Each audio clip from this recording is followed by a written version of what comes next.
서울시가 토지거래 허가구역을 해제한 이후 부동산 시장 움직임이 심상치 않습니다.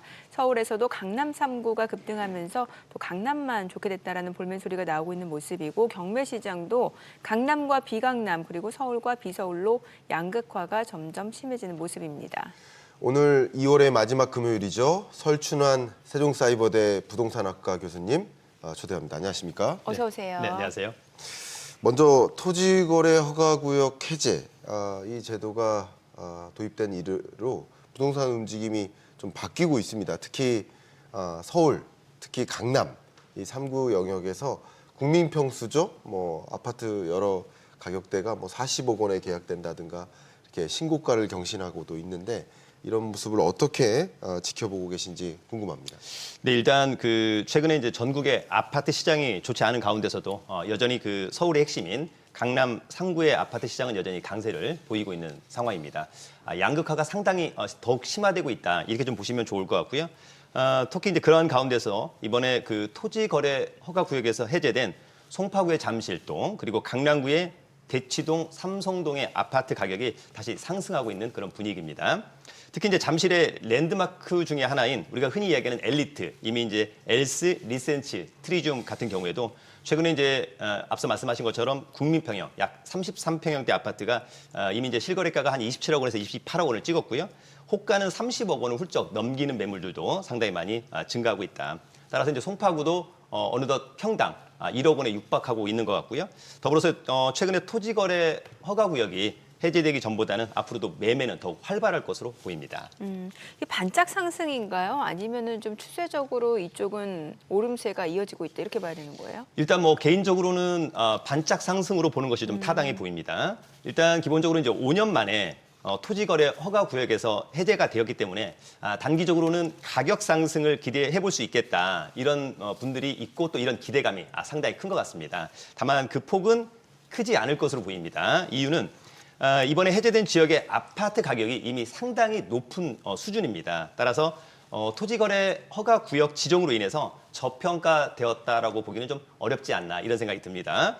근데 우리가 흔히 그린벨트라고 하는 게 있습니다. 사실 이제 그린벨트 같은 경우에는 모든 행위 제한이 있기 때문에 그린벨트에 지정되느냐 또 해제가 되느냐에 따라서 가격이 2배, 3배, 4배 이렇게 갈 수 있겠습니다만 이번에 토지거래 허가구역 해제와 관련돼서는 기대감은 있습니다만 그 상승폭은 좀 미미할 것 같다. 다만 이제 토지거래 허가구역이 해제되기 때문에 실거주 부담 이런 것들이 없기 때문에 오히려 매매시장 또는 갭 투자 등이 또 활기를 띨 수 있겠다 이런 생각이 들기도 하고요. 또 한편으로는 사실 이제 강남 3구가 이렇게 더욱 좋아지기 때문에 어찌 보면 그 파급 효과가 인접한 마포나 성동, 용산 이런 곳에 어떤 아파트 가격 상승에 어떤 영향을 미칠 수도 있겠다 그런 생각이 들기도 합니다. 네, 그렇군요.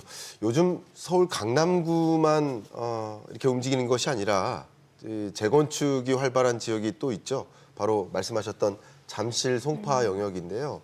최근 수주전에 잇따라 승기를 잡은 이 삼성물산이 서울 송파구 대림 가락아파트 재건축 사업 이 시공사로 선정이 되면서 송파구 분위기가 좀 더 뜨거워진 모습인데 어떻게 바라보고 계십니까? 네, 일단 사실 요즘 웬만한 지역은 공사비 급등 그리고 이제 부동산 시장의 침체로 인해서 재건축에 대한 기대감이 별로 높지 않은 편입니다. 그러나 재건축 후에 그 비용을 부담하고도 가격 상승이 기대되는 곳, 대표적으로 오늘 이야기하는 송파구 또는 강남, 서초 등등 대표적일 텐데요. 오히려 이제 강남 3구 중에서도 송파구가 좀 가격이 싸 보인다 이런 느낌이 없지 않아 있었던 것 같습니다. 그런 가운데 이번에 송파구 방이동에 대림 가락 재건축 아파트 재건축을 이제 하게 되는 건데 이게 이제 1985년산이기 때문에 40년 차 충분히 이제 기간이 되었던 것 같고 삼성물산이 시공사로 선정되었고요. 아마 호가가 또 상당히 올라가고 있는 것 같다. 이 지역은 기본적으로 이제 5호선 방이역하고 딱 붙어 있더라고요. 그래서 입지도 좋아서 기대감도 상당히 높다.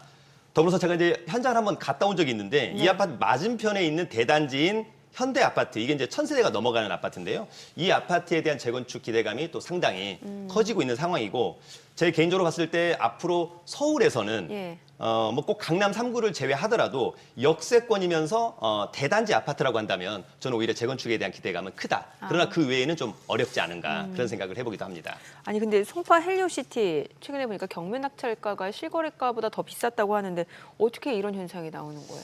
제가 이제 아는 지인분도 2명이나 이번에 예. 입찰을 했어요. 저는 예. 이렇게까지 입찰할 줄은 몰랐습니다. 예. 이유는 1층입니다. 네. 사실 뭐 층이 좋은 것은 아니어서.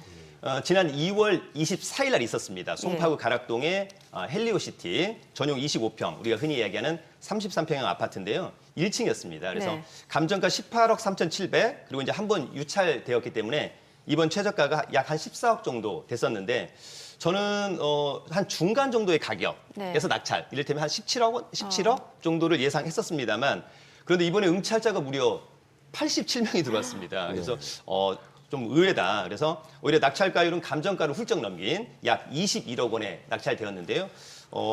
저를 포함해서 제 주위에 많은 분들도 좀 1층인데 이건 너무 네. 좀 오버한 것이 아닌가 그런 생각이 들기도 합니다만, 아무튼 최근에 이제 트렌드는 재건축에 대한 기대감이 있는 구축 아파트는 별로 인기가 없는 반면에 네네. 지금 이제 헬리오시티 같은 경우에는 뭐 대단지에 4년차 신축이기 때문에 상당히 이제 아파트 선호도가 좀 높았던 것 같고요. 또 하나 이제 말씀을 드리면 최근에 또 서울하고 지방 5대 광역시 아파트 이제 낙찰가율 이런 것들도 한번 보면 네네. 서울은 여전히 좀 탄탄한 부분이 있습니다. 네. 현재 서울의 아파트의 낙찰가율이 한 91%, 92%를 좀 기록하고 있는데, 반면에 대구나 대전 같은 경우에는 아파트의 낙찰가율이 72%밖에 되지 않습니다. 그래서 시장이 정말 어렵구나.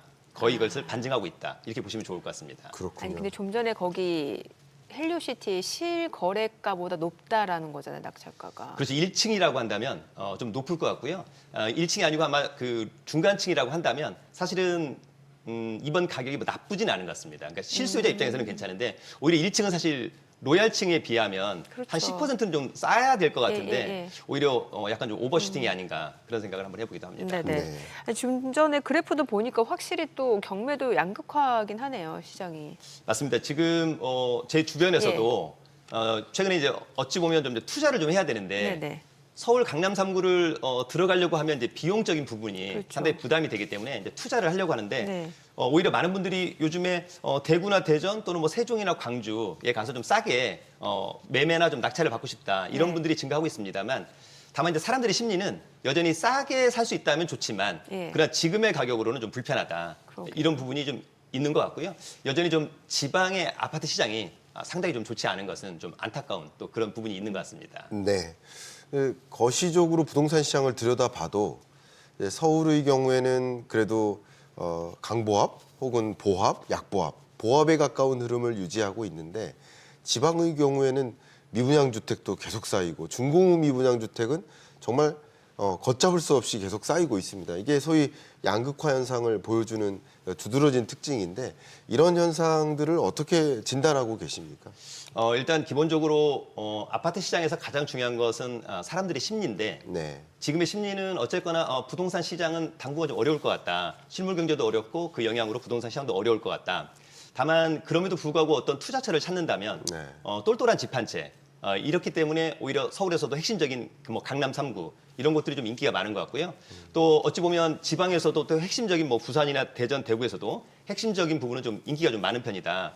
반면에 제가 얼마 전에 다녀온 뭐 이를테면 노원이나 네. 구로, 금천 이런 곳들은 오히려 강남 3구의 아파트 가격을 들으면 이게 완전 딴 나라 같다. 예, 뭐 이런 이야기를 하고 있고요. 네. 여전히 뭐 지금 지난번에 노원에서 어떤 이제 그 학생이 예전에 영끌을 해서 6단지, 그러니까 노원역 바로 앞에 있는 거거든요. 그러니까 9억 5천에 샀는데 지금 6억 원인데 계속해서 호가는 좀 떨어지고 있고 매물을 알아보는 사람들은 전혀 없다라고 하는 점. 그래서 앞으로도 여전히 좀 오래된 구축 아파트들은 좀 상당히 어렵지 않을까라고 하는 생각이 들고요. 반면에 이제 오히려 강남 3구가 너무 비싸다 보니까 예. 제 주변에서도 이제 돈이 조금은 있는데 거기는 좀 어려우니까 오히려 용산이나 마포나 성동이나 강동 이런 쪽으로 이제 좀 들어가려고 하는 분들은 오히려 많이 증가하고 있는 것 같다. 오히려 그쪽이 상당히 싸 보인다는 느낌이 없지 않아 있는 것 같습니다. 네. 싸 보인다. 네. 예.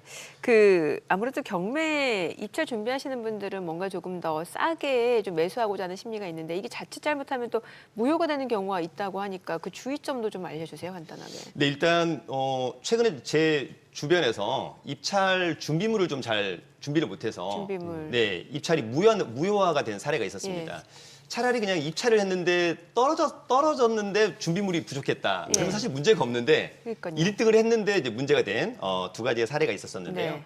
첫 번째는 이제 대리인으로 입찰을 한 거예요. 예, 그래서 만약에 이정민 앵커님께서 이제 저한테 대신 입찰을 좀 부탁을 한다. 네. 그러면 이제 당연히 가는 사람은 신분증 도장을 가져가야 되지만 제가 이제 우리 앵커님한테 이를테면 인감 도장으로 날인된 위임장하고 인감 증명서하고 입찰 보증금을 달라고 해야 되는데 네. 그걸 받고 실제로 입찰할 때는 인감 증명서를 내지 않은 거예요. 인감 증명서를 넣었어야 되는데 네. 인감 증명서는 가방에 놔두고 예. 입찰 봉투에는 그것을 넣지 않아서 예. 입찰이 무효. 근데 이제 과거하고 좀 다른 것은 한 15년, 20년 전만 하더라도 개찰할 때 네. 집행관이 여기 이정민 그 본인의 그 인감증명서가 없다. 네. 죄송합니다. 제가 가방에 있는데 지금 낼게요. 이것을 받아준 사례가 있었습니다. 예, 예. 근데 지금은 받아주지 않습니다. 그래서 입찰이 무효화된.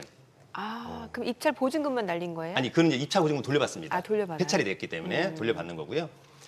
두 번째는 예전에 제가 이제 어떤 그 3스타 분을 이제 개인 레슨 한 적이 있었었는데 네. 그분도 이런 적이 있었었는데 이번에 어떤 분이 이게 이제 재매각 사건입니다. 재매각 사건은 뭐냐면 낙찰자가 낙찰받고 매각이 허가돼서 법원에서 언제까지 잔대금을 납부하세요라고 했는데 잔대금을 납부하지 않습니다. 네. 그러면 이제 법원에서 다시 재경매를 잡거든요. 그러면 이제 법원은 어떻게 생각하냐면 이 사람들 봐라. 처음에 입찰 보증금이 10%밖에 안 하니까 그냥 쉽게 포기하는구나. 그러면 이번 재매각할 때는 보증금을 좀 할증해야 되겠다. 네. 그래서 20%로 할증했습니다. 그러면 이제 법원이 어떻게 그걸 언급을 하냐면 우리가 이제 권리 분석을 할 때 또 입찰할 때 마지막 보는 서류가 매각 물건 명세서라고 하는 게 있거든요. 네. 매각 물건 명세서의 비고란에 네. 아무런 커멘트가 없으면 그냥 10%만 내면 되는데 예. 매각 물건 명세서 비고란에 보증금 20%라고 기재가 되어 있음에도 불구하고 그냥 생각 없이 10%만 내고 낙찰을 받은 거예요. 예, 약간 아쉽게도 역시 무효인 그런 사례가 되었습니다. 그래서 오히려 20% 내고 그 밑에 차순위가 낙찰받는 행운이 있었다. 그럼 이런 그분도 대신 보증금은 돌려받는 거죠? 맞습니다. 네, 보증금 돌려받습니다. 그러니까 앵커님께서 계속해서 보증금을 말씀하시는데 앞서 얘기한 잔대금을 납부하지 못한 사람만 보증금을 몰수당합니다. 네, 그렇게 이해하시면 좋을 것 같습니다. 네, 경매 시 우리가 주의해야 될 유의사항들 네. 이런 것들도 정리해 주셔서 시청자 여러분들께서 이 부분에 관심 있으신 분들은 참 도움이 되겠다라는 생각을 저도 하게 됐습니다. 이번 달에도 임장 다녀오시지 않았습니까? 여러 네. 곳. 예, 그러면 여러 곳 다녀오셨는데 한번 소개해 주실 매물이 있으신지 여쭤보겠습니다. 네, 제가 이제 이번 달에는 서울 강서구하고 그다음에 고양시 등을 좀 임장을 다녀왔습니다. 일단 이번에 또 어떤 그 수강생분이 이제 임장을 하면서 꼭 낙찰을 받고 싶었던 아파트가 있었는데 요거 이제 어떻게 좀 임장을 좀 해야 될까라고 하는 그런 부분이 있었었는데 아쉽게도 이제 우리가 입찰할 때 낙찰받은 물건들은 기본적으로 토지가 아닌 이상은 내부를 볼 수 없다라고 하는 것은 좀 아쉬운 그런 부분이 있는 것 같습니다. 그래서 그럴 때는 관리사무소나 어쨌거나 점유자를 한번 배를 눌러서라도 만나보는 것은 저는 나쁘지 않다라고 생각이 듭니다. 지난번에도 한번 말씀을 드렸습니다만 그냥 공부 삼아서 갔는데 배를 누른다. 이것은 좀 매너가 아닌 것 같고요. 실제로 낙찰을 받을 거라면 배를 눌러서 혹시 점유자랑 한 번 정도는 저는 대화를 하는 것은 나쁘지 않다라고 생각이 듭니다. 먼저 제가 다녀온 곳은 서울 강서구 마곡동의 오피스텔입니다. 이 오피스텔은 5층에 위치해 있고 전용이 5.43평, 그러니까 혼자 살기에는 굉장히 나쁘지 않은 그런 면적입니다. 사건 번호가 2024 타경의 107990인데요. 이 오피스텔이 감정가가 1억 3,300만 원이었는데 오히려 두 번 유찰돼가지고 최저 매각 가격이 이번에 8,512만 원입니다. 이 오피스텔은 9호선 양천향교역에서 4분 거리, 그리고 5호선 발산역에서 9분 거리. 마곡에 직장을 가지신 분들은 뭐 더할 나위 없이 좋은 입지가 아닐까 이런 생각이 들고요. 중개사무소에 가니까 이 정도라면 보증금 500만 원을 월세 60만 원을 충분히 받을 수 있겠다. 그러면 만약에 이번에 한 1억 원 정도의 낙찰을 받는다라고 한다면 수익률은 7%가 넘어가는 것이니까 지금의 어떤 기준금리, 뭐 이를테면 예금 이자에 비해서 상당히 매력적이다 이런 생각이 듭니다.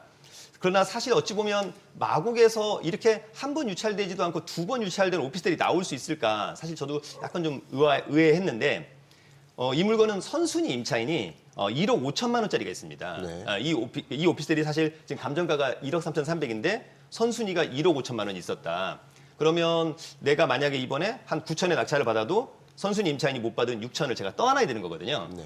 그런데 이 사건은 좀 독특한데 이 사건 선순위 임차인의 승계인이 있습니다. 허그 네. 주택도시보증공사가 있는데 이런 물건들이 꽤 많습니다. 특히 빌라가 이런 물건들이 상당히 많습니다. 예전에 가격보다 떨어져가지고 이제 문제가 되는 그런 케이스인데 허그가 뭐라고 확약서를 하나 내줬냐면 예. 이번에 우리가 낙찰된 금액에서 우선 면제권을 받는데 혹시라도 못 받은 금액이 생긴다. 5천이 됐든 6천 우리 선순위인데 그 나머지 금액은 포기하겠다. 선순위 임차인의 지위를 포기하겠다라고 하는 확약서를 제출했습니다. 따라서 이번 최저가는 굉장히 매력적이다. 그래서 저는 어찌 보면 혹시 이거 월세를 내고 거주하는 분들이라고 한다면 차라리 이걸 낙찰을 받아서 대출이자가 훨씬 더 낫거든요. 그리고 싸게 낙찰받는다면 차후에 매매 차익도 네. 충분히 거둘 수 있는 물건이 아닌가. 그래서 좀 임장한 다음에 적극적인 한번 입찰도 해보는 것은 어떨까 그런 생각을 한번 해보기도 합니다.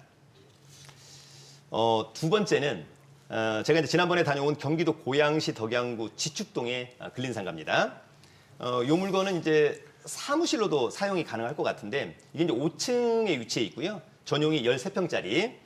요거는 이제 사건 번호가 2023 타경의 7856인데 특이한 것도 물건 번호 3번이라고 하는 게 있습니다. 일단 우리가 하나 또 정리하고 넘어가면 이 사건은 채권자가 경매를 신청하는데 물건을 3개를 한 방에 경매를 집어넣은 거예요. 예. 그런데 이제 법원은 건물 같은 경우에는 한 방으로 사건 번호는 들어왔습니다만 따로따로 나눠서 매각을 합니다. 그래서 이제 이걸 개별 매각이라고 하고 물건 번호를 뭐 이를테면 1번, 2번, 3번 호수별로 하는 거니까 이런 물건을 입찰할 때 일단 최소한 물건 번호 3번은 반드시 기재해야 된다라고 하는 점을 놓치지 않길 바라고요. 이 상가는 기본적으로 이제 감정가 2억 2,900인데 두 번 유찰돼서 딱 반값이 되었습니다. 3호선 지축역에서 도보로 2분 거리고요. 신축이고 역세권이기 때문에 상당히 매력적이다. 특히 이제 배우지도 상당히 좋습니다. 이 건 같은 경우에는 보증금 1,000만 원에 월세 한 6, 70만 원이 가능하다고 하니까 직접 사용하거나 또는 임대 수익형 부동산으로서 저는 상당히 매력적이지 않나 그런 생각이 들고요.